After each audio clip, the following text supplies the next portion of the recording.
Welcome back to Recruiting Blitz. As always, I'm Tim Verghese. Appreciate y'all tuning in. Before we get started, be sure to like this video, subscribe to our channel. We've got content coming through the rest of the month and into February. Even as we begin this off season, there's plenty of transfer news to get to, roster attrition news to get to. Obviously, recruiting's in full swing. Nebraska's just scheduled their first or their elite junior day for Feb 1st. So be sure to tune in for everything that's going to come with that. The portal cycle is somewhat winding down, so we can turn attention to the 2026 cycle and beyond. So on that note, let's dive right into it. So we spent the last week out in San Antonio for the All-American Bowl. Be sure to tune in over at InsideNebraska.com for our coverage from that. It was a good week of practices. It was a good week, obviously at the end of the week with the All-American Combine, which saw over close to 500 plus recruits from across the country, from 2026, 2027, 28, even some 2029s and 2030s competing. We'll get to that in a second. Obviously, the headliners from that, Nebraska four-star wide receiver commit Cortez Mills and Nebraska four-star linebacker commit Christian Jones both competed. Both had good weeks. For Mills specifically, I think it was a really good week for him just to kind of open some eyes and show national evaluators and some fellow recruits that he's considered one of the better or in that top tier of receivers in the country. Didn't end up recording a stat in the actual game, but they tried to connect a couple times with him, just with how limited and how many limited reps there were and how many quarterbacks rotating in. There wasn't that opportunity to really build chemistry. So I think every throw that went his way was a little off target. Obviously, I think there's one catch, a would-be catch he would like back. He'd like that playback, but not much you can do about it. But across the week, I thought he did a really good job separating at the second and third level. I think something that I wasn't privy to, kind of watching his film and getting an idea of who he is until I saw him in person, was his ability to find the soft spots in zone. I think he's really smart. You kind of saw it in the game and in practices where he'd take a route and depending on where the corner or the linebacker is thinking, he'd adjust his route accordingly to find that open space. When the quarterback broke out from the pocket, play went off script a little bit, he'd adjust accordingly too. He'd follow the quarterback, try and get open and put himself in a position to help his quarterback out, and at least be in a position where he can make a favorable throw. Those are two traits that will really help Dylan Raiola, and something that I think Nebraska's receivers didn't do very well this year. For Dylan, when things go off script, he likes to have guys that can freelance, and Cortez can do that. And I think it was a really good week for him. Came in on the short, a little shorter than we expected. He's kind of listed at 6'1", actually measured in at 5'11", but possesses some crazy length. A little surprising how long he is. We kind of knew, he's a plus framed receiver, just in the sense that his wingspan is bigger than he is, but didn't realize the extent of it. He came in with 10-inch hands, which is massive once again for 5'11". A really reliable hands catcher just as a result of those hands. Has 33-inch arms, and I believe the wingspan came in right around 79 inches, which for his size is absurd. And so a guy that's going to be able to play well above his frame, stands 5'11", but probably going to be able to play like a 6'2", 6'3" receiver, can go up and jump with anybody. Considers himself the best 50-50 ball getter in the class, in the country. And, I think he proved he definitely has an argument for that this past week. For Jones, it was more of a week. Linebackers in this type of setting this isn't the type of setting to really shine or really make waves for yourself or make a name for yourself. But there was a lot of questions people had about him and his level of competition. Competing against in Class A in Omaha, how that translates to competing against national level talent. He came in around 6'2", 235 pounds. Physically, he looks the part. And he's a guy that is going to arrive on campus pretty ready, well, like ready-made to play. I don't think there's going to need a whole lot of time in the weight room to add any weight. If anything, it's just kind of converting his body, turning, some of that baby fat on him a little bit right now into muscle.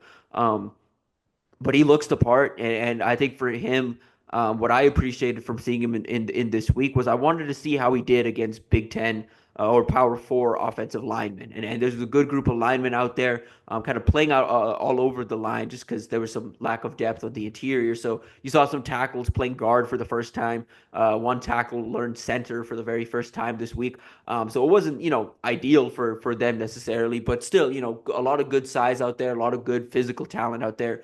And to see Jones kind of enforce physicality was impressive to see. That was something I really wanted to see from him. Was how was he going to be able to take on blocks? How would he shed blocks? Was the athleticism going to be able to translate in coverage against elite running backs and wide receivers? And it did. He looked good, kind of dropping into zone. In the game, got turned around on one seam route by a running back. But it was rather just getting turned around. Wasn't a case of kind of doesn't have the hips or doesn't have the athleticism to stick with him. It just kind of got turned around on the route. So that's something he's going to have to improve. I think something, coming out of the week, I think he's going to have to improve on at the next level is his eyes, specifically in the run game. At the high school level, he did a really good job of reading and reacting. But when things are moving fast and you've got bigger bodies around, it's tough. You have to train your eyes, and so that's something he's going to have to work on here in this first semester. But it was a really good week for him as well. One thing, I think talking to some national evaluators there and some other media there, one thing that stuck out with him compared to some other linebackers is his ball skills. He played receiver at Westside as well, and you saw that translate. Kind of going through drills and in coverage. He has some natural ball skills, which linebackers his size typically don't, or it's not as natural as it is with him. So that was the main two guys for Nebraska playing in that game. Obviously had a couple 26 targets playing in that game as well. Jamarian Carlton, the 4-star edge out of Temple, had a really nice week. Nebraska's got some work to do there. Terrence Knighton was the lead relationship, and since Knighton's moved to Florida State. Florida State's kind of entered that mix and kind of taken over the spot Nebraska's been in. But I think as long as Matt Rule is at Nebraska, Nebraska's going to have a presence for Carlton just because they were the first offer for him. It did mean a lot. And so Nebraska has to get him back on campus. They had him on campus once this past year. They're hoping to get him back in the spring. But we'll see what happens. At the end of the day, it's going to be tough to pull him out of the state of Texas. Texas A&M and Texas both making him a priority. Ohio State making him a priority as well. Nebraska also had 2026 Buford 4-star defensive lineman Bryce Perry Wright competing. That's another guy that you face some stiff competition down south and from some national powers. But Nebraska has a presence there just because of partly the Buford connection. Obviously, Dylan Raiola was his teammate. His younger brother Dayton Raiola is his current teammate. That Nebraska connection or the Buford connection is going to have Nebraska kind of maintaining a presence there, but they've got some work to do. 4-star wide receiver Jordan Clay out of San Antonio Madison, another one that has Nebraska in the mix. From everything I've been able to gather, Texas and Baylor are the two programs to keep an eye on. I think those two have a sizable gap on everyone else, but new wide receivers coach DeKel Shorts is taking over. And he's never been afraid to recruit against Texas. He did it when he was at Houston, flipping Jonah Wilson from Texas to Houston. Did the same thing with Matthew Golden, who had Texas interest and had a Texas offer, but ultimately committed to Houston and signed with Houston. Spent 2 years at Houston before transferring to Texas after Shorts and Dana Holgerson's staff Dana Holgerson were let go. But as long as Shorts was there, Golden was there. So Shorts has never been afraid to take on Texas in recruiting battles. I don't expect him to slow down here. But on that note, it's been a busy week, beyond, our coverage at the All-American Bowl. It was a busy week for the coaches on the road. Nikhil Shorts was on the road seeing a bunch of receiver targets. He's expanded Nebraska's wide receiver board a good bit. Marcus Satterfield has expanded Nebraska's 2026 tight end board a good bit. You saw a couple other offers go out in Arizona and Florida, Georgia, Texas. Jamar Mosey was making the rounds down in Texas. So yeah, it was a good. It's I think it's going to take a little time for the dust to settle a little bit in terms of these new offers and kind of figuring out where everyone sits on the board and how serious Nebraska is and how serious those guys are about Nebraska. But you look at the list and you look at the new names. We'll just run through some of the key offers worth noting. Talking about Marcus Satterfield and the tight end board, he offered Evan Jacobson, tight end out of Waukee, Iowa. Evan's older brother Michael actually played basketball at Nebraska. Had a weird career, played basketball at Nebraska and then Iowa State and then flipped from basketball to football and actually is currently in the NFL playing tight end. His younger brother is a rising tight end, considered the number one tight end in Iowa in the upcoming 2026 cycle. Nebraska has an offer out there. They've already had him on campus. They're hoping to get him back on campus later this offseason. I know the regional 2026 tight end offer was out to South Dakota Jefferson rising prospect Eddie Whitting. He had a big junior season, starting to see his stock start to rise a little bit. Mullen, three-star tight end. Mason Bonner out of Denver, Colorado, was another one. Marcus Satterfield went out and offered. Bonner had a big junior season, starting to see his stock really take off too. Has Michigan and a few others in the mix over there too. So Nebraska's starting to see the board at tight end adjust a good bit. You're seeing some guys fall off the board. You're seeing some guys being added to the board. I've said this for about a year or so now. This 26 tight end group is loaded. It's a unique year at the position. Nebraska's going to have an opportunity to take two or three guys. They've got elite guys right in their backyard, like Ian Premer, who's down in Great Bend, Kansas, a top target for them. But beating out Kansas and Kansas State's going to be tough. They have Jack Oots out of Missouri. That's another top target for them. He's visited a couple times to date. Camden Jensen out of Colorado, starting to see his national stock take off. So, is more interested in the SEC and some, kind of coastal area schools. But Nebraska remains, a program to watch just because he's got two former teammates currently at Nebraska. His coaching staff really likes the Nebraska staff. There's a world where, I could see him kind of making the rounds and seeing some national options, but ultimately deciding to stay relatively closer to home and coming to Nebraska. And then you add Whitting to the group, you add Jacobson, you add Bonner. And then another one worth mentioning, Nebraska offered Port Huron, Northern four-star tight end Lincoln Watkins out of Michigan. He's a guy that's more of a dynamic pass catching tight end, can line up in line, but more likely better outside. He's already planning to visit for the junior day I mentioned on Feb 1st. So Nebraska's going to have an opportunity to turn around and get him on campus pretty quick here in a couple of weeks. Watkins is I think a guy that if with a positive visit could quickly, get up to one of the top three targets at the position for Nebraska in the 2026 cycle. I think they want to address tight end. I think they want to take advantage of the loaded cycle nationally and especially in the Midwest and kind of add some talent to that room. So we'll see what happens. Marcus Satterfield now focusing on that position, has his work cut out for him, but he's earned his stripes as a recruiter to date. So, we'll see what he's able to do moving forward. A couple other notable offers I wanted to mention. Nebraska was busy in Georgia. They offered Georgia 2026 four-star DB commit Jontavius Wyman. He's already considering a visit up to Nebraska. We'll see if that actually happens. But Nebraska has taken on Georgia in recruiting battles before, and they've won them. So that's not something that's going to scare them away anymore.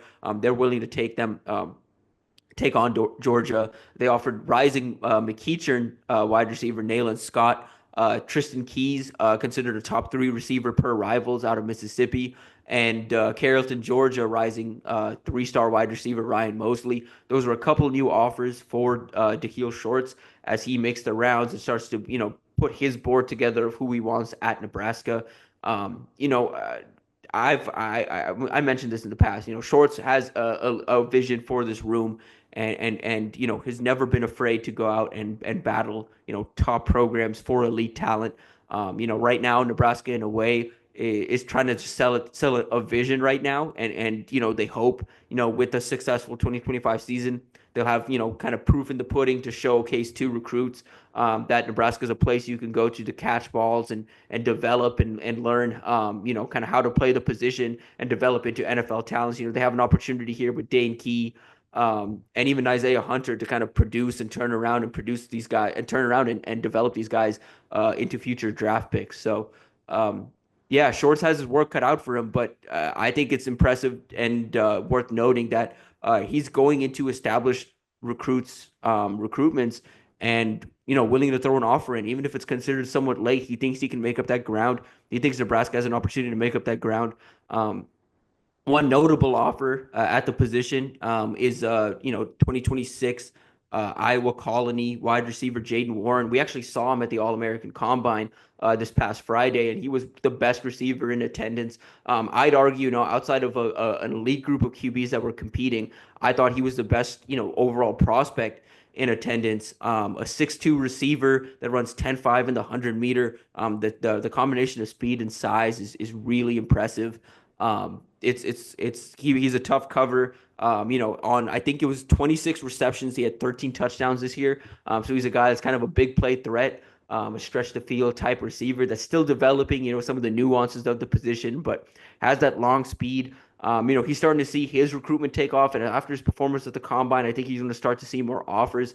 But he's a guy that's already considering a Nebraska visit. He's got not only Dahil Shorts working on him, but Jamar Mosey. Mosey was the one that actually went down to Houston and offered him, and so now he's considering a visit. He said his next call with Mosey and or Shorts is going to be about setting up a visit. So that should happen here in the next few days, if not weeks. Him getting that visit lined up. Ideally, Nebraska would like to get him in town for that junior day, but it's a quick turnaround and getting national guys to kind of fly in to Omaha or Lincoln on such short notice can be tough. But that's a name worth noting at the receiver position. I think you're going to see that room start to, develop a bit of a hierarchy, or that board start to develop a bit of a hierarchy here in the next few weeks as guys make it to campus, as we start to see, kind of who Nebraska's prioritizing at the position, both at wide receiver and tight end. But you're seeing a drastic change, and I mentioned this in weeks past, but I think you're going to see a drastic change in what Nebraska's looking for at pass catchers. They're not looking for elite athletes anymore. They're looking for elite football players. They're looking for, which receivers that, are missing maybe one, two things that they can develop, not athletes that they have to develop into receivers or athletes that they have to develop into tight ends. They're looking for football players first and foremost, guys that know what they're doing at the position, guys where, the runway to getting them ready to see the field isn't as long as it is with some current guys on campus, specifically some current young guys on campus. So that's a bit of a shift, and that's something that Nebraska is going to have to adjust to moving forward. A couple established recruits Nebraska went out to visit. Not only are they on the road making new offers, but they're out and seeing new targets, or established targets, and making sure that they know they're a priority. Three names worth mentioning: Titan Davis, four-star defensive lineman out of St. Louis, plays at Desmet Jesuit out there. I would argue, I think he's a top defensive line target for Nebraska. He visited back in April for the spring game. Actually spent 3-4 days on campus ahead of the spring game, and then took in the spring game before leaving campus. He had an elite junior season. I think go and turn on that junior tape. He's drawn some comparisons to Chase Young, and you watch the tape, it's not hard to see why. The way he plays, he's a perfect fit in Nebraska's scheme. No matter what they end up doing, he can be a kind of 3-4 defensive end, can potentially slide in even place of defensive tackle, plays with really good leverage and hand placement, just a lot of power and torque as well. Impressive prospect. Three-star linebacker Kason Thomas out of Sioux City Bishop Heelan was another one that got a visit from Matt Rule and a couple other staffers. He's a top target for linebackers coach Rob Dvoracek. But Nebraska's got their work cut out for them there. Iowa was the first school to offer, and they make him feel like a priority. Iowa State, another regional program, in-state program that likes him a lot, wants to keep him home. Wisconsin in the mix as well. I think you're going to see Illinois and a few other Big Ten programs enter that mix as well. So Nebraska has the work cut out for him, but he's within driving distance. He's in that radius. He's been to campus a couple times already. They'd like to get him back down for the junior day here in a couple weeks. We'll see if that ends up happening, but. Another name worth mentioning just at the linebacker position. Another linebacker they went out to see, Keenan Harris out at St. Louis University High. It's a Nebraska, Missouri, Oklahoma battle. You've got Ohio State, Michigan, Oregon, a couple other programs in the mix too, Tennessee, all in the mix. But I think it's going to come down to Nebraska, Oklahoma, Missouri. I think those three programs, because of how early they entered the mix, how much they've made him feel like a priority, and his kind of, I think he feels like he wants to stay closer to home at this point in his recruitment. I think all of that matters, and I think it's going to see Nebraska kind of maintain some staying power and potentially land him. They've done a really good job to this point with Harris. I hope I said Keaton Harris. I hope that was the name I said, but that was the name I meant talking about. The four-star out of St. Louis University High. Um, looking at, kind of some of these other offers. Oh, I guess I should also mention Jax Tanner, kind of a rising offensive guard talent out of Idaho. Nebraska actually has two offensive line offers out in the state of Iowa. One to Kelvin Obot out of Fruitland, Idaho, and then one to Jax Tanner out of Rocky Mountain High out in Meridian, Idaho. Both those guys, top targets for Nebraska. Obot visited for that win over Wisconsin. Nebraska's among the top three programs standing out for him, but he's seeing his recruitment take off a little bit. I think he's going to use this offseason to see some national powers, see some schools he hasn't seen just yet. And so I think his recruitment's going to shift a good bit here in the next couple of weeks. But because of Keith Williams, because of Donovan Raiola, Nebraska has some real staying power there. With Tanner, Nebraska's made him feel like a priority, but you got Oregon in there, you have Michigan in there, you have a couple, even Washington and some regional powers in there as well. But Nebraska hasn't been able to get into campus just yet. I think that needs to change for Nebraska to really have a chance. But he feels like a priority. I think talking to him, he's got a good relationship with Donovan Raiola, a couple other staffers working on him, Keith Williams again, kind of working on that state of Idaho and trying to land, two of the best from that state to um, join the Huskers. So we'll see what happens next couple of weeks. But next week, I think expect that a kind of a better look at guys that are expected in town on Feb 1st, and any other developments from the road. Obviously, still waiting on a handful of transfer portal decisions, handful of transfer portal targets. Nebraska still could re-engage with, but at this point, I think they're starting to close up shop, kind of focus in on the roster they have, and whatever needs that still need to be addressed, I think they're going to address in the spring. So I do apologize for not touching on the transfer portal a whole lot, but I just think at this point in the cycle, and this point, with as many additions that they made already, I think they're being a little picky at this point, and just kind of waiting on the handful of guys that they've already offered or already had on campus. So that'll do it for us. Appreciate y'all tuning in. We'll be back next week.